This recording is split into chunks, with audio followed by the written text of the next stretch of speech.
आज के गणित क्लास में आप सभी का हार्दिक स्वागत है। और आज हम लोग यहाँ पर दो प्रश्नों का हल करेंगे।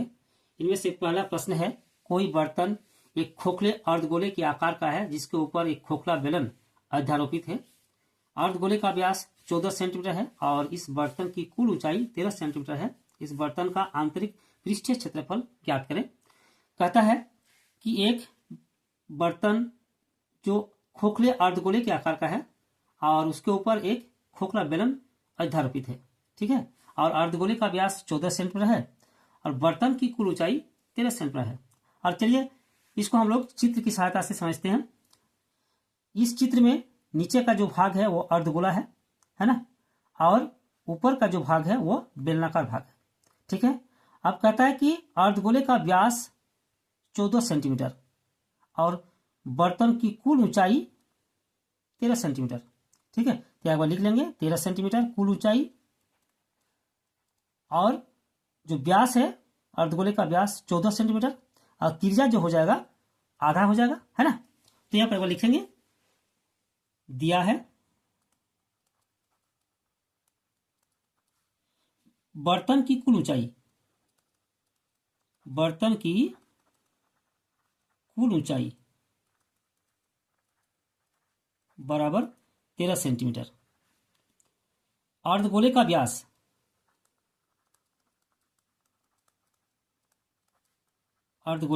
व्यास बराबर 14 सेंटीमीटर, ठीक है।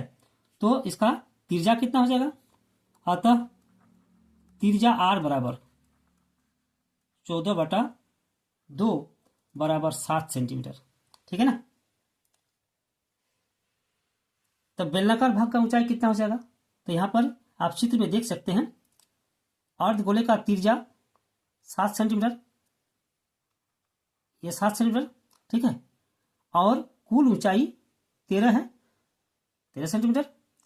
तो बेलन की ऊंचाई हो जाएगा कुल ऊंचाई से 7 cm घटा देंगे, है ना। क्या लिखेंगे, अतः बेलन की ऊंचाई बराबर 13 सेंटीमीटर माइनस 7 सेंटीमीटर बराबर हो जाएगा आपका 6 सेंटीमीटर, ठीक है। अब हम लोग लिखेंगे बर्तन का आंतरिक पृष्ठीय क्षेत्रफल। अतः बर्तन का आंतरिक पृष्ठीय क्षेत्रफल, और आप यहां पर जो चित्र है उसमें देख सकते हैं दो पार्ट है, एक अर्धगोला और दूसरा बेलन, यानी अर्धगोले का पृष्ठ क्षेत्रफल प्लस बेलन का पृष्ठ क्षेत्रफल, है ना। तो यहां लिखेंगे अर्धगोले का पृष्ठीय क्षेत्रफल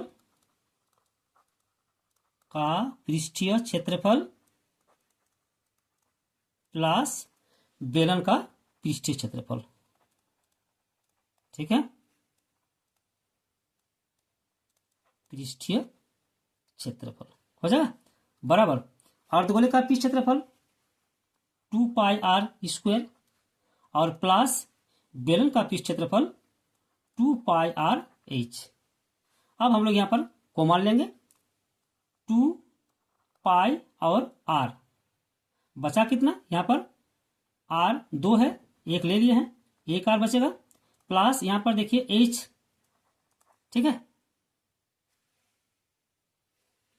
बराबर अब मान रखेंगे 2 गुना पाई का मान 22/7 गुना r 7 सेंटीमीटर, फिर ब्रैकेट देंगे, फिर लिखेंगे 7 सेंटीमीटर और प्लस h यानी बेलन की ऊंचाई 6 सेंटीमीटर बराबर, यहां काटेंगे 7 और 7 को, यहां गुना कर देंगे, 22 और 2 44 सेंटीमीटर गुना, यहां पर जोड़ लेंगे 7 और 6 13 सेंटीमीटर।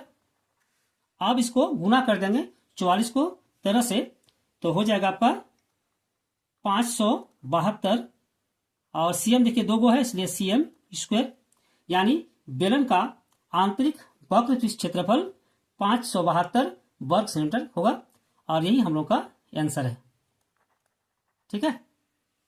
अब प्रश्न संख्या 2। प्रश्न संख्या 2, त्रिज्या 21 सेंटीमीटर वाले एक वृत्त की कोई जीवा केंद्र पर 60 डिग्री का कोण अंतरित करता है। निम्नलिखित ज्ञात कीजिए। चाप की लंबाई, चाप द्वारा बनाए गए त्रिज्यखंड का क्षेत्रफल, और नंबर 3, संगत जीवा द्वारा बनाए गए वृत्तखंड का क्षेत्रफल।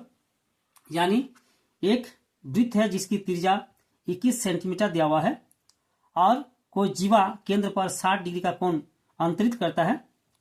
तो 3 पॉइंट्स यहां पर ज्ञात करना है। चाप की लंबाई, चाप द्वारा बनाए गए त्रिज्यखंड का क्षेत्रफल और संगत जीवा द्वारा बनाए गए वृत्तखंड का क्षेत्रफल। तो यहां पर हम लोग चित्र की सहायता से इसको समझेंगे। एक ये वृत्त है, ठीक है, इसका केंद्र है और एक चाप है यहां पर दिया हुआ है और कहता है एक त्रिज्या जो दिया हुआ है वो 21 सेंटीमीटर है ना। ये त्रिज्या 21 सेंटीमीटर और ये जीवा केंद्र पर 60 डिग्री का कोण बनाता है। इस तरह का हो गया, ठीक है। और ये जो कोण है ये 60 डिग्री है, ठीक।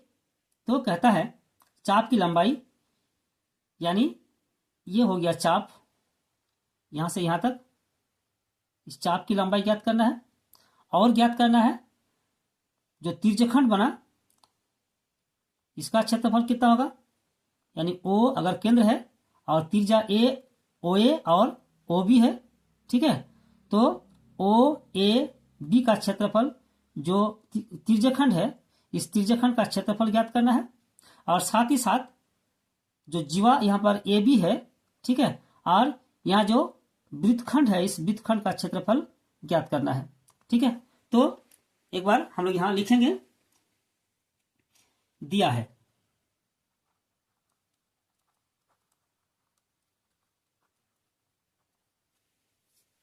त्रिज्या आर बराबर 21 सेंटीमीटर, ठीक है। कोण थीटा यानी थीटा बराबर 60 डिग्री, ठीक है। तो हमें देखिए यहां पर त्रिज्या भी मिल गया है और कोण भी मिल गया है। तो कहता है कि चाप की लंबाई ज्ञात करें। तो यहां लिखेंगे नंबर 1, चाप की लंबाई, चाप की लंबाई, और इसका सूत्र होता है थीटा बटा 360 गुना 2 पाई आर। अब यहां पर मान रखेंगे, थीटा का मान 60 बटा 360 गुना 2 गुना पाई का मान 22 बटा 7 और गुना आर 21 सेंटीमीटर, ठीक है। अब इसको हम लोग काटेंगे। यहां पर देखिए 0 और 0, फिर 6 छोक 36 हो गया। फिर यहां पर देखिए 2, यहां पर 6 है, यानी 2 तिया 6 हो गया, ठीक है। फिर 3 से काटेंगे 21 को, 3 साते 21 और यहां पर 7, यहां पर भी 7, 7 और 7 को काटेंगे तो बचा कितना, बराबर 22। तो यहां आपका जो चाप की लंबाई है वो 22 सेंटीमीटर हो जाएगा और यही पहला आंसर है, ठीक है। अब कहता है नंबर 2 में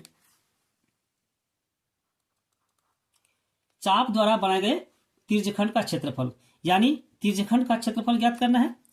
तो लिखेंगे त्रिज्यखंड का क्षेत्रफल, त्रिज्यखंड का क्षेत्रफल, और इसका जो फॉर्मूला होता है थीटा बटा 360 गुना पाई आर स्क्वायर, ठीक। हाँ, बराबर देंगे थीटा 60 डिग्री बटा 360 गुना पाई का मान 22 बटे 7 गुना आर 21 cm उसका होल स्क्वायर बराबर 60 बटा 360 गुना 22 बटा 7 गुना 21 और cm 2 बार, इसलिए cm स्क्वायर। अब इसको हम लोग काटेंगे, यहाँ 6 हो जाएगा, ठीक है। फिर 3 दूनी 6 और 11 दूनी 22, फिर 3 से काटेंगे 21 को, 3 साते 21, फिर 7 को 7 से काटेंगे तो बचा कितना, यहाँ पर देखिए 11 गुना 21, इसलिए यहाँ लिखेंगे 11 गुना 21 आप 11 गुना 21 को गुना करेंगे तो यहाँ हो जाएगा 231, है ना। इसलिए 231 और यहाँ पर देखिए सीएम स्क्वायर है, सीएम स्क्वायर, और यहाँ पर भी देंगे सीएम स्क्वायर, यानी जो त्रिज्यखंड जो बना उसका क्षेत्रफल 231 वर्ग सेंटीमीटर है। ठीक है, और यही हम लोग का दूसरा आंसर है। अब हमें ज्ञात करना है नंबर 3 का जो प्रश्न है, संगत जीवा द्वारा बनाए गए वृत्तखंड का क्षेत्रफल, यानी वृत्तखंड का क्षेत्रफल जो लघु वृत्तखंड होगा उसका क्षेत्रफल क्या होगा, है ना। तो एक बार लिखेंगे वृत्तखंड का क्षेत्रफल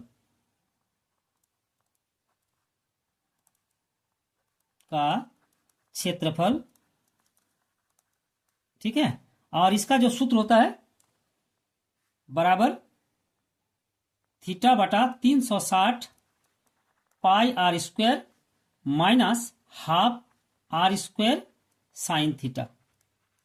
ठीक, बराबर। अब यहां पर देखिए आर स्क्वायर जो है दोनों में है, उभयनिष्ठ है, इसको कॉमन ले लेंगे तो आर स्क्वायर, और यहां पर बचा थीटा बटा 360 pi minus half sine theta.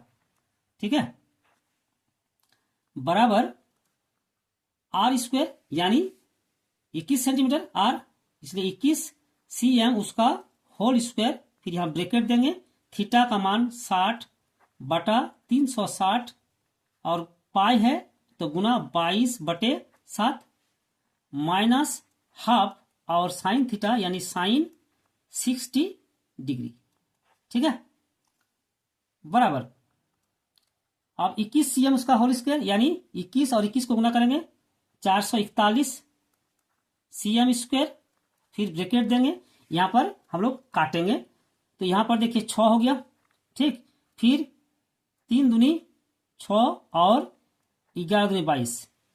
ठीक है, तो ऊपर में बचा यहां पर 11 और नीचे 3 गुना 7 यानी 21 माइनस 1/2, और यहां पर देखिए साइन 60 है इसलिए गुना देंगे √3/2, यानी साइन 60 का जो मान होता है वो √3/2 होता है। ठीक है, फिर यहां बराबर देंगे तो बराबर 441, यहां देखिए यहां पर 441 cm स्क्वायर, और यहां पर देखिए 11/21 है तो इसका गुना करेंगे इसके साथ, है ना। तो गुना कितना हो जाएगा 11/21 हो गया, माइनस फिर 441 को गुना करेंगे इसके साथ, तो यहां 441 गुना √3/2 दूनी 4।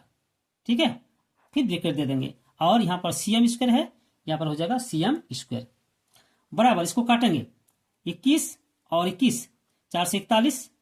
ठीक है, तो बचा कितना 21 गुना 11, इसलिए 231 हो जाएगा, माइनस यहां पर 441 √3/4, 441 √3/4। ठीक है, फिर ब्रैकेट देंगे और हो जाएगा यहां पर cm स्क्वायर, और वृत्तखंड का जो क्षेत्रफल होगा वो हो जाएगा 231 माइनस 441 √3/4 cm स्क्वायर, और यही हम लोग का आंसर है। ठीक है, अब आने वाले वीडियो में हम लोग फिर मिलेंगे, और तब तक के लिए सभी को एक बार धन्यवाद।